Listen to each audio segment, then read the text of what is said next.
to the playoffs for the first time since 2022. They were losing this game with the Rams 30-14 in the fourth quarter. Somehow, someway, they find a way to win and, of course, win this thing in overtime in epic fashion. Let's talk about that for a second. Of course, down 2 scores and 2-point conversions, right? You get them both. How crazy is that? So you force overtime. The Rams go down and score force.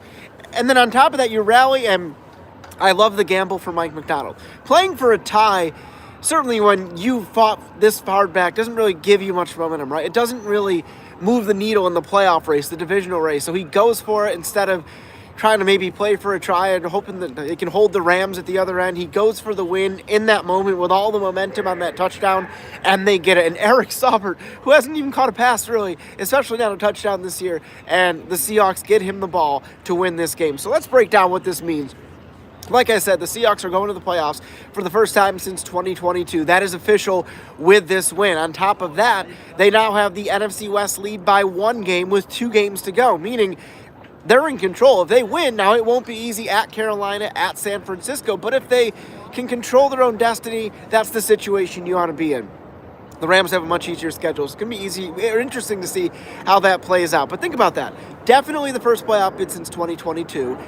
Possibly the first divisional title since 2020, and it's all because of this win tonight. As far as mid-December games go, the stakes don't get much higher. And then you consider how they did it. Okay, so the first half was a little bit back and forth. Seahawks are down 13-7, but it was really nice to see K9 get going. Second half, Kenneth Walker gets that 55-yard touchdown run to get this team the 14-13 lead. But then the Rams get 17 points in a row. And admittedly, you're watching in that moment. You're thinking, okay, the odds are long. What are the chances that they really pull this thing off? Somehow, some way, they did just that. And the spark in this game undoubtedly was the punt return from Rashid Shaheed. You're down 30-14 into the fourth quarter. Think about that for just a minute here. And here comes Shaheed, takes it 58 yards back to the house, tiptoeing down the sideline. And of course, you need the 2-point conversion till you get that. So you're within a score at 30-22, and they methodically just worked their way back into this thing. They found a way to do it. And of course, you love the touchdown pass, Sam Darnold to A.J. Barner. What was great about that Darnold touchdown was he had the 2 rough interceptions that in a lot of ways allowed the Rams to take that lead. Yet he bounces back in the way that he did, finds a way to get this team all tied up. That was special. And that is, in a nutshell, what this team is all about. Okay, they may be down and out in that moment, but they find a way to make that rally. They find a way to fight back. And it goes for this team. It can go for Sam Darnold as well. You think about Sam, he had the 4 interceptions down in L.A. He had the 2 in this game that spotted the Rams that lead. Yet he comes back and throws the key touchdown pass to A.J. Barner. And that wild 2-point conversion, we'll break that down in a second. And then you get to overtime. He throws the touchdown to JSN to get them in position to take that 2-point conversion to win the game. And he throws that pass too. So that's really incredible stuff that you're talking about here, considering where Darnold started off. And again, we talked about it all season. This team just find ways to pick each other up. So the defense allowed all those points. Some of it was set up by turnovers, okay? But then the offense turns it on, and special teams gets a punt return. That's what's really special and unique rather about this team. So I think that ultimately when you look back on this game, it's going to be one that's remembered for a long time to come.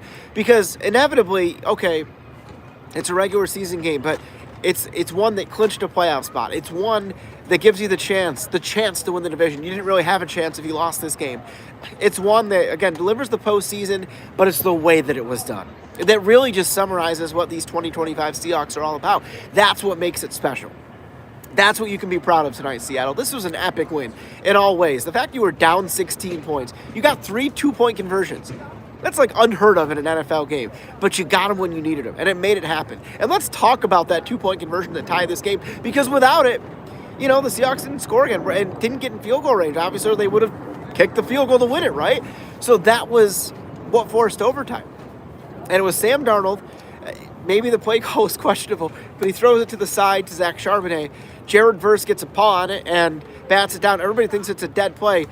Kudos to Zach Charbonnet to have the wherewithal, even if in that moment he wasn't sure it meant anything, just to pick the ball up. Just in case. To leave no doubt in case there was something wonky that popped up, which is exactly what happened because the NFL reviewed it at their offices in New York. They determined that it was a backwards pass, so by rule, it was a fumble. And that nonchalant picking up of the ball by Zach Charbonnet, saved the game, saved the season, clinched the playoff berth.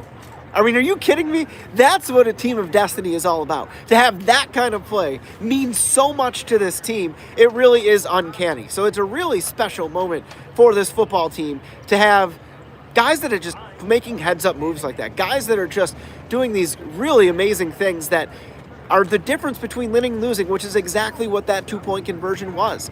And again, you're talking about a moment that is, when we look back on it, however far this run goes, we know it's going to at least to the playoffs.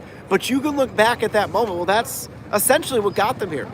And yes, they could have easily clinched a playoff bid later by beating either the Panthers or the Niners, by having the Lions lose a game. But ultimately, when it comes down to it, at least in this moment for this game, that's what clinched it. And that's a really special moment for this football team. So what's next? Well, obviously you play the Thursday night game, so you essentially get a couple extra days off. They'll be at Carolina next Sunday, the 28th, 10 a.m. kickoff out in Charlotte. And then they finish the season in the Bay Area, at the San Francisco 49ers. And if they win those games, if they win both those games, they are the NFC West champs for the first time since 2020. They would be the number one seed in the NFC, meaning all the playoff games all the way to potentially and hopefully the Super Bowl would be here at Lumen Field. Talk about an advantage. And that's what tonight's game means. That wasn't on the table if you lose this. Maybe the playoffs were, of course, but not all that cool stuff. Potential home field advantage, winning the division. And that's what makes this a win for the ages, because of what was at stake and the way the Seahawks did it. So it's a really impressive thing, because this team has just been able to do that all season long. And I think that's what's really impressive about it, that, okay, maybe the stakes weren't as high as they were in this game, but I think that you can go back to different moments in the season and see somebody on this team pulling out a clutch performance to get a win or to ensure that the other team didn't get close or whatever the case may be. So that's really you can take away from this, is it's the same Seahawks, yet they just did it on the grandest stage, the best game the NFL has seen this season, and it was for the whole world to watch, primetime Thursday night, and the Seahawks got the win they needed. So it's a really fun night to take in. Enjoy this one, enjoy the weekend, enjoy the holidays, and take stock that your Seahawks are 12-3. Remember, I will remind you, the off-season practice, odds makers in Vegas, if you were to bet on that sort of thing, put the over-under win total for the Seahawks at 7.5. They might double that, or at least come close to it by the time the regular season or the playoffs are over. That's really something about a team that had a chip on their shoulder, that was completely and utterly underrated by the so-called national experts, and they're proving that week in and week out. Listen, there's always going to be things to clean up. There may be parts you're like, okay, that was ugly, or this needs to be that, but guess what? They're winning, and they've won 5 in a row now. You can't complain, argue with results. So that's what you got to take from this game. I don't think we're going to forget this one for a long time to come. There's been some cool finishes at Lumen Field over the years, obviously, and I am not putting this in the same atmosphere as like the 2013 NFC Championship game, that sort of thing, going into the 2014 Super Bowl, right?